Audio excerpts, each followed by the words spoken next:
আসসালামু আলাইকুম। পরম করুণাময় মহান আল্লাহ তাআলার নামে শুরু করছি, যিনি অত্যন্ত দয়ালু। তিতুমিরের বাঁশের কেল্লা। আমাকে মারবেন না হুজুর, আমাকে মারবেন না। নীলকুঠিয়ালদের চাবুকের আঘাতে চিৎকার দিয়ে কাঁদছে এক চাষি। চাবুকের ঘা দিচ্ছে আর বলছে, নীলের চাষ করবি কিনা বল। কোম্পানির তল্পি বাহক নতুন জমিদাররাও অত্যাচার করছে। খাজনা আদায়ের নামে চাষিদের গরু ছাগল কেড়ে নিয়ে যাচ্ছে, এমনকি কৃষকের জমিও নিলাম করে দিচ্ছে। এসব জমিদারের সবাই ছিল বর্ণবাদী হিন্দু জমিদার। পূজা পার্বণে খরচ জোগাতে হতো মুসলমানদের।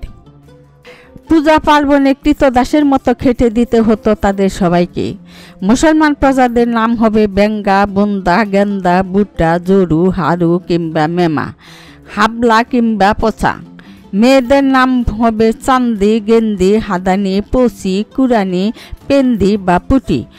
এসব নাম বদল করে আরবি বা মুসলমানি নাম রাখলে প্রত্যেক নামের জন্য দিতে হতো 50 টাকা খারিজানা খাজনা। যারা দাড়ি রাখবে প্রত্যেক দাড়ির জন্য দিতে হতো 2.5 টাকা খাজনা। গোপ ছোট করলে দিতে হতো 5 শিকা। মসজিদ তৈরি করলে প্রত্যেক কাঁচা মসজিদের জন্য 5 টাকা, আর পাকা মসজিদের জন্য জমিদারকে দিতে হতো 1000 টাকা। গরু জবাই করলে শাস্তি হিসাবে তার ডান হাত কেটে দেয়া হতো।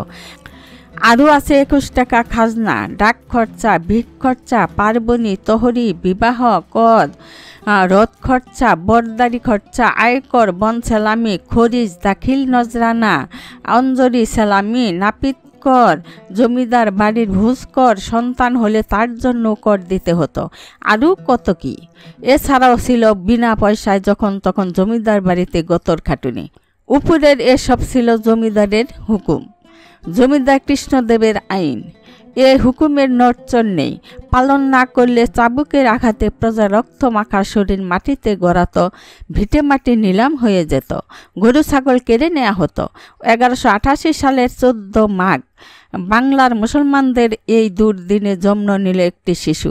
নাম তার মীর নিসার আলী ওরফে তিতুমির। 24 পরগনা জেলার চাঁদগ্রাম। এই গ্রামের মীর হাসান আলীর ঘরে জন্ম হলো তিতুমিরের। মাতার নাম আবেদা রোকেয়া খাতুন। শিশু তিতু পিতা মাতার আদরে দিন দিন বড় হতে লাগলো। একে একে তার জীবনের 4টি বছর গত হয়ে গেল। লেখাপড়ার প্রতি তার খুব ঝোঁক। মাত্র 4.5 বছর বয়সে বাবা তাকে সাজিয়ে গুজিয়ে মাদ্রাসায় নিয়ে গেলেন। 18 বছর বয়সে তিনি আরবি, ফার্সি, বাংলা, অঙ্ক শাস্ত্রে সুপণ্ডিত হয়ে ওঠেন। নীলকুঠিয়ালদের অত্যাচার দেখে তিতুর খুব দুঃখ হলো। তিনি প্রতিজ্ঞা করলেন নীলকুঠিয়ালদের রুখে দাঁড়াতে হবে, তাদের অত্যাচার থেকে গরিব চাষিদের বাঁচাতে হবে। এ কারণে তিনি লেখাপড়া শেষ করে ওস্তাদ হাফিজ নিয়ামত উল্লাহর কাছে শরীর চর্চা শুরু করেন। তিনি শিখেন কুস্তি, লাঠি খেলা, তলোয়ার ও ঢাল সড়কির খেলা। যথাসময়ে তিনি বিয়ে করলেন, কিন্তু তার জীবনে সুখ সইল না। বিয়ের মাত্র 14 দিন পর বাবা মীর হাসান আলী মারা যান। পিতার মৃত্যুর পর তিনি এলেন কলকাতায়। সেখানে তিনি কুস্তিতে হারিয়ে দেন আরিফ আলী উলাল মুহাম্মদকে। এখানে এসে তিনি ধর্মকর্মের সাথে সাথে পীরের সন্ধান করতে থাকেন। এক সময় মক্কায় হজ করতে গেলে তার সাথে দেখা হয় মাওলানা মুহাম্মদ নামে এক ধর্মপরায়ণ ব্যক্তির সাথে। তার নিকট খোঁজ পেলেন আসল পীরের, আর ইনি হলেন মুজাহিদ সৈয়দ আহমদ ব্রেলভি। অতঃপর দুজন তার হাতে বায়াত গ্রহণ করলেন। এবার তার জীবনে বড় পরীক্ষা শুরু হলো। জমিদারদের বিরুদ্ধে রুখে দাঁড়ালেন তিনি। চিঠি লিখলেন কৃষকদেবকে, কারণ যেখানে জুলুম শোষণ সেখানেই তিতুমির। সব জালিমের বিরুদ্ধে পর্বতের মতো উঁচু শির তার। গর্জে ওঠে কৃষ্ণদেব। তিতুমিরের চিঠির বাহক আমিনুল্লাহকে জর্জরিত করল অত্যাচারী। শাহাদাত বরণ করলেন আমিনুল্লাহ। কৃষ্ণদেব জানিয়ে দেয় তিতুমিরকে, কেউ সাহায্য করলে বা জায়গা দিলে তাকে উচ্ছেদ করা হবে। কৃষ্ণদেবের এসব অত্যাচারের কাহিনী শুনে 24 পরগনা জেলার নারিকেলবাড়িয়ার লোকেরা উত্তেজিত হলেন। তিতুমিরকে তারা নারিকেলবাড়িয়ায় আসতে আহ্বান করলেন। অবশেষে তিতু রওয়ানা হলেন নারিকেলবাড়িয়ায়। লড়াই বাঁধল। গোলাম মাসুমের নেতৃত্বে গঠন করা হলো মুক্তিবাহিনী। 1831 সালের 6 নভেম্বর কৃষ্ণদেবের দলের সাথে যুদ্ধ বাঁধল। পরাস্ত হলো কৃষ্ণদেবের দল। কৃষ্ণদেব উত্তেজিত করল ইংরেজ সেনাপতি কর্নেল স্টুয়ার্টকে।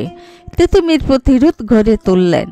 স্থানীয় লোকদের সহযোগিতায় কেল্লা নির্মাণ করলেন। বাঁশের কেল্লা। কেল্লায় থাকার ব্যবস্থা হলো মুক্তিবাহিনীর। কেল্লার ভেতর মসজিদ নির্মাণ শেষে জুমার দিন তিতুমির ইমামতি করলেন। অবহিত করলেন আসন্ন বিপদের কথা জনগণকে। 1831 সালের নভেম্বর মাসের শেষ সপ্তাহ। কৃষ্ণদেব সহ কর্নেল স্টুয়ার্ট বিশাল সুসজ্জিত বাহিনী, গোলাবারুদ এমনকি কামান পর্যন্ত নিয়ে গেলেন কেল্লায় আক্রমণ করতে। সারা রাত তারা কেল্লার চারদিক ঘিরে রাখে। তিতুমির রাতে সবাইকে বিপদের কথা জানিয়ে আহ্বান করলেন শেষ রক্তবিন্দু দিয়ে লড়তে। সে রাতে নামাজে মগ্ন ছিলেন তিতুমির। শুভে সাদেক আজান ভেসে আসছে দূর গায়ের মসজিদের মিনার থেকে। শিশুকুলে কোন গায়ের মা দাঁড়িয়ে দেখছে ভোর হলো কিনা। কেল্লার মধ্যে তিতুমির সকলকে বলছেন, ভাই সব, চরম পরীক্ষার সম্মুখে আমরা এসে দাঁড়িয়েছি। হয়তো অনেকেই আমরা শহীদ হব। যারা বেঁচে থাকো, আল্লাহ তার রাসূলের হুকুম তালিম করার জন্য হাজার বিপদ মাথা পেতে নিও। ভোর হয়েছে, চারদিকে পাখির গুঞ্জন। পূব আকাশে ভেসে উঠেছে লাল সূর্য। মানুষ যে যার নিজ নিজ কাজে ব্যস্ত। গায়ের কৃষকরা লাঙল কাঁধে নিয়ে মাঠে যাচ্ছে। কর্নেল স্টুয়ার্ট ও তার সৈন্য আস্তে আস্তে কেল্লার দিকে যাচ্ছে।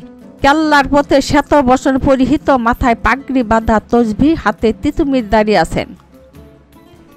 কর্নেল তখন একখণ্ড কাগজ তরবারির আগায় বিদ্ধ করে বললেন, মহাশয়, আমি লর্ড বেন্টিংয়ের সেনাপতি। আমি আপনাকে গ্রেপ্তার করতে এসেছি। আপনি আত্মসমর্পণ করুন। দুভাষী হিসাবে রামচন্দ্রকে পাঠালেন। তিতুমির হেসে বললেন, আমি কোম্পানির বিরুদ্ধে এখনো যুদ্ধ ঘোষণা করিনি। জমিদার নীলকরদের অত্যাচারের বিরুদ্ধে দাঁড়িয়েছি মাত্র। রামচন্দ্র ফিরে এসে বললেন তার উল্টো। সে এসে বলে, হুজুর, তিতুমির বলেছেন সে কোম্পানিকে মানে না। এ কথা শুনে স্টুয়ার্ট উত্তেজিত হয়ে পড়লেন। আদেশ দিলেন আক্রমণ করতে। তারপর শুরু হয় যুদ্ধ। যুদ্ধে শাহাদাত বরণ করেন শত শত বাঙালি মুসলমান। শহীদ হলেন তিতুমির। বন্দী হন মীর মাসুম ও বাকি মুক্তিবাহিনী। রক্তে লাল হয়ে গেল গোটা নারিকেল বাইরা সেই বাঁশের কেল্লা। শহীদ তিতুমির রক্তের বন্যায় ভেসে গেল সব। হাহাকার পড়ে গেল সারা নারিকেল বাড়িয়া।